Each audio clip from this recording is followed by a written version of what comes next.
Malaysia juga menghadapi cabaran yang agak getir. Kadar pengangguran di Malaysia adalah di paras 3.9%. So, isu yang tak settle-settle di Malaysia lagi adalah pengangguran. Pengangguran meningkat kepada 5.0% pada bulan April 2020. Mustahil ke kalau kita nak lahirkan usahawan sebenar melalui pendidikan tinggi? Kalau kita tengok artikel tentang situasi di Malaysia, ada 200,000 graduan yang tak ada kerja. Disebabkan teknologi yang berubah, perubahan ekonomi, perubahan pemikiran generasi baru, education yang dulu tu mungkin tidak lagi bersesuaian. Dan mengikut anjuran Jabatan Perangkaan Malaysia, pada 14 Mei 2020, kadar pengangguran dijangka akan meningkat.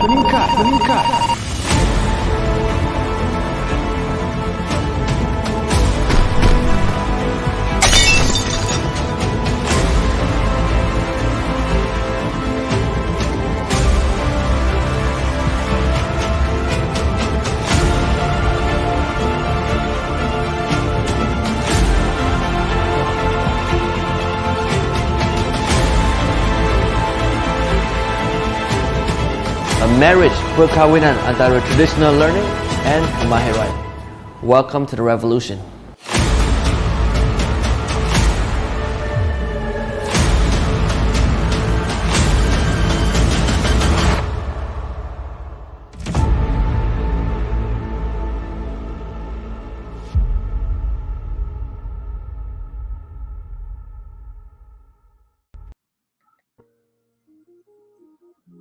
Good morning, guys. So good to see y'all again. Morning, Sufi. Morning, Safwan. Morning, Farah. Hey. You said, I sate waiting for your life. Or you stand by. Sorry. It looks like sate again. All right. So today it's a fun day. I'm going to talk about stimulus response. It's one of my favorite topics because this is the very first thing that we normally talk about when we talk about ABC. Is called awareness before change. All right, so morning Mizan, happy Thursday. Right, so what is this awareness before change? Stimulus response. I'm not sure if you have heard of the theory of Pavlov dogs. The theory of Pavlov dogs is basically talking about, hi Fatin. Pavlov dogs is that where they ring the bell and then the dog will come and you'll be fed. So that was a theory that this guy actually created. So each time he rings the bell, the dog will come, they will feed the food. Now, so what happens here is that as they are doing it over and over again, one day they said, hey, let's try this. We'll ring the bell and we will check the dog. So they rang the bell, the dog came, and when they checked the dog was salivating. So the theory is basically saying is there's a stimulus, there's always a response. And most of the time, I'm so sorry to use this example, but it's the original theory, is that we also have that type of behavior. Am I right to say that? I'm not trying to call y'all associating you guys with dogs or whatever. I'm so sorry about that. I have a lot of Muslim friends here. But what we're saying, it could be a rabbit as well. Like I have 2 rabbits at home. Basically, if I were to wear my shoes in a certain fashion and I'll make a certain sound, my rabbits will run away. Because why? My mate likes to wear household slippers and go there, and she's very mean to the rabbits, right? So, and then the rabbits will run away. So whenever when I walk like that, automatically the rabbits will run away. So basically, we sometimes human beings are also like that. Hi Hamizar, sorry I didn't see you just now. Yeah, so whenever we see a stimulus from all our senses, for example, what we see, what we hear, what we feel, what we taste, what we smell, it gives us an automatic response. You recall one like that? Give you, for example, those days when I was really, at one time in my life, I was depressed. Just to tell you all, I was not made, entrepreneur overnight. All right, I went through ups and downs in my life before. I will tell you even more. So basically, in year 2005, that was my lowest time of my life. And at that point in time, one of the things that I hated the most is the song from Phantom of the Opera. All right, so there's some incidents that's associated to it, and then whenever I hear the song of Phantom of the Opera, I automatically feel very depressed. So, do you have one like that? Think about it. Sometimes, whenever we hear, for example, another one that I can say that gives me a very negative emotion will be the word MCO. Why? Because MCO, number one, basically, whenever I hear the word MCO, it means stay at home. And stay at home means equals no going out, staring at the computer the whole day, nothing is done, etc. So, in awareness before change that we're talking about here is that we are trying to say that are we aware of our stimulus? Remember when we first started, I talked about your identity, the primary questions, and then yesterday we talked about how your brain works. Basically, all the codings that's been done to us automatically give us a stimulus and a response. For example, whenever we see traffic jams, what does it mean to you? So it's a stimulus of a traffic jam. You automatically have a response. Is that correct? So what we are saying is that tomorrow we're going to talk about anchoring. How do we anchor our clients, and how do we have a response, automatic response whenever they see you? For example, you become the stimulus and becomes a response. You see, be very careful, my friends. We are letting out a lot of signals all the time and every time that we do it. I'll give you another example. Whenever you go to a funeral, whenever I go to a funeral, I'll never touch anyone. Don't touch them, don't pat their back, I'm so sorry, or whatever it is, because it creates a anchoring. I'll talk more about anchoring tomorrow. All right. Whenever you see a person's face, for example, if a person is sick, whenever I go and see them, if they're sick, I will stand in a different position. So therefore, they will not associate me to that feeling or an emotion. Now, give you a very more basic term. Some people always think that it's a branding as well. For example, when you think about instant noodles, what comes to your mind? Maggi Mee. When you think about coffee, you have Nescafe. So, or have you ever eaten something and it reminds you of somebody? That's exactly what stimulus response is. Because once you know how to manage stimulus response, you will be able to understand how to manage people, which is going to cover tomorrow, to be covered more tomorrow in detail. But now what I want you to notice, every single day, how are you stimulated and what will be your response? That means every single emotion in your body actually is a very, very important thing. Now, so what I'm saying is that there's two sides of our body. So if I'm going to say that this is a Dutching, for example, one part of your body is called the blueprint, the other part called the life condition. Whenever you feel sad, whenever there's an emotion in your body, it means your blueprint of life and your life condition is not equal. Whenever it's tilted, you have an emotion. So therefore, the emotion means that there is a particular stimulus that has triggered a blueprint. So you see, being an entrepreneur, it's about being aware about your emotions at all times. And you need to be able to manage it. You see, it's not wrong to have a negative emotion. Now, I'm going to repeat that, right? It's not wrong to have a negative emotion. We said, what do you mean? Entrepreneurs, CEOs, we need to be positive all the time. Yes, to our people, but the thing is, we are just humans, correct? And being humans, chocolate drink equals Milo. Yes, that's right, Hamida. Yeah, being humans is about having emotions, and it's being true to yourself. Because, like for me, I'm a motivational speaker, and people say, Adrian, if you're a motivational speaker, how can you feel sad? I said, hey, I'm a human. I'm not a Superman.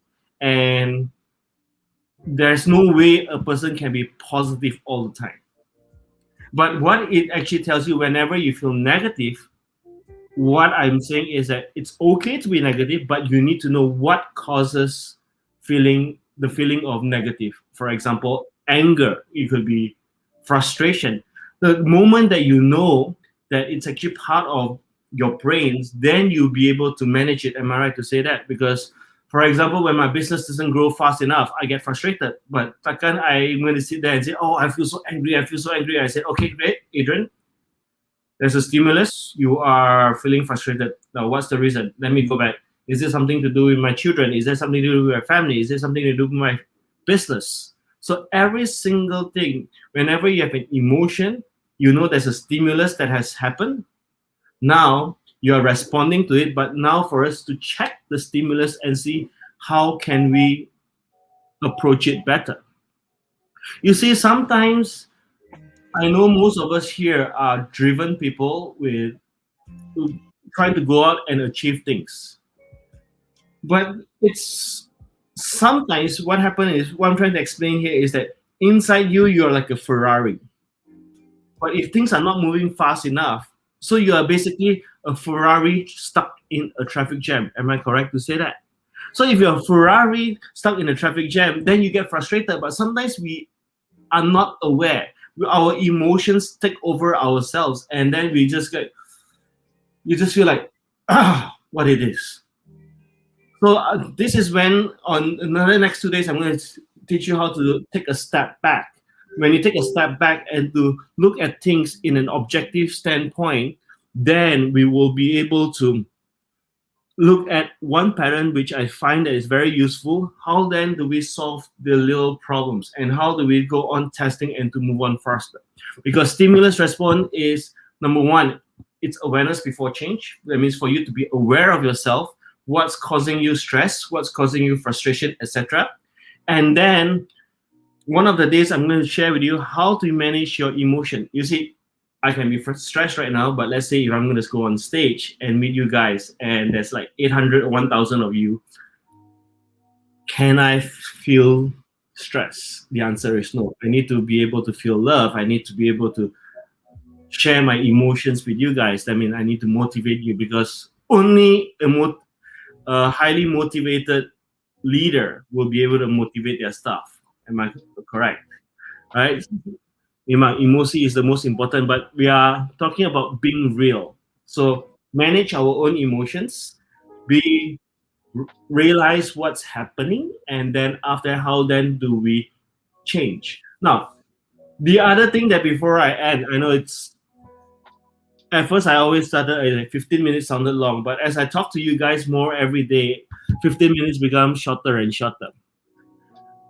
There's one thing that I want to ask you all, and I'm going to share this from the bottom of my heart. Has anyone here been in jail before? Now, you guys may not have been in jail, but I have. I never went into the real jail actually, but sharing with you guys, about 14, 15 years ago, I was in jail, but the prison of my mind. So because at that point in time, I was thinking that, nothing is possible. I see, like we say PKP, whenever we say PKP, we feel that, it's nothing's going to happen. I'm not going to succeed in my business, etc. So basically what happened is that there's so many things in my life at that point stimulated me to think that I was useless, I was lousy, I could not achieve. At one point in my life, my coach came to me and asked me this question: Adrian, are you a chicken or an eagle? And I asked her, which one is more hardworking, chicken or eagle? And if you are going to, and then it's very simple. I asked her this question again: which one more hardworking, chicken or eagle? Then I don't know what you'll think, but I start work at 8 o'clock. I finish work at 12 midnight every single day, right? But there's no results. So I felt like I was a chicken. And then she looked at me: Adrian, do you prefer to be a chicken or an eagle? If you start thinking like a chicken, Start behaving like a chicken. All right. Every day you wake up, you just pack, and waiting to sleep. That's when you see no results in your life. And that point in time, it stimulated my thoughts. I said, oh my goodness, what has been happening to me all these years? So he said, Adrian, I give you a choice. You remain a chicken or you choose to be an eagle. If you choose to be an eagle, take your time, know your identity as an eagle, shift your focus, ask the right questions.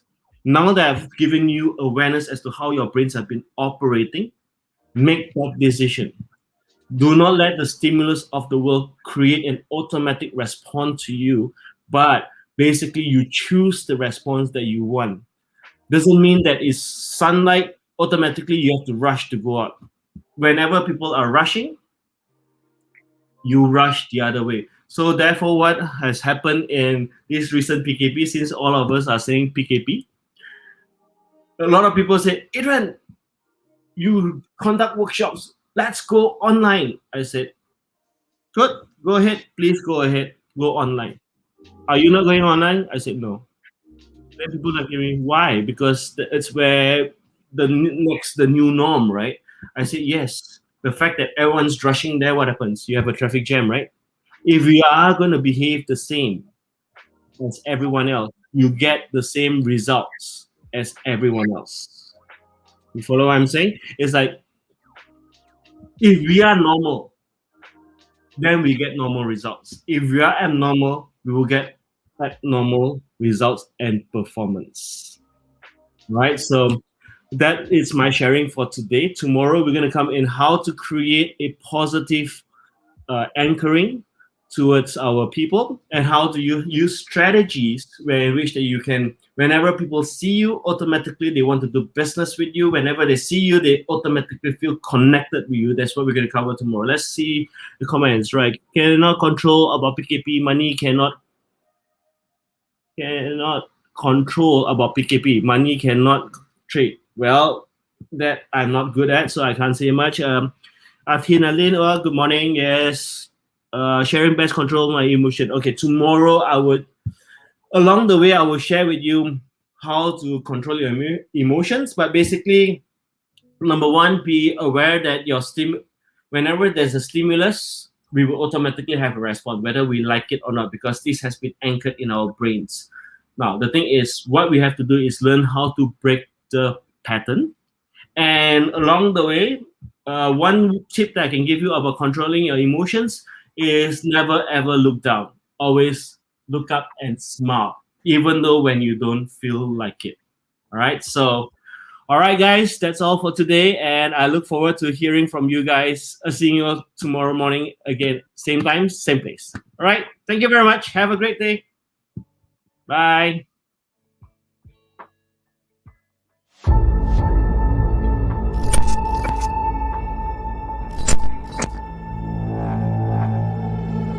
Malaysia juga menghadapi cabaran yang agak getir. Kadar pengangguran di Malaysia adalah di paras 3.9%. So, isu yang tak settle di Malaysia lagi adalah pengangguran.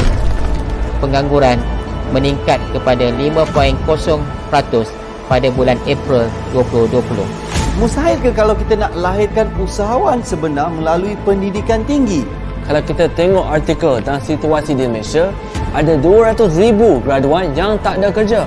Disebabkan teknologi yang berubah, perubahan ekonomi, perubahan pemikiran generasi baru, education yang dulu tu mungkin tidak lagi bersesuaian. Dan mengikut anjuran Jabatan Perangkaan Malaysia pada 14 Mei 2020, kadar pengangguran dijangka akan meningkat.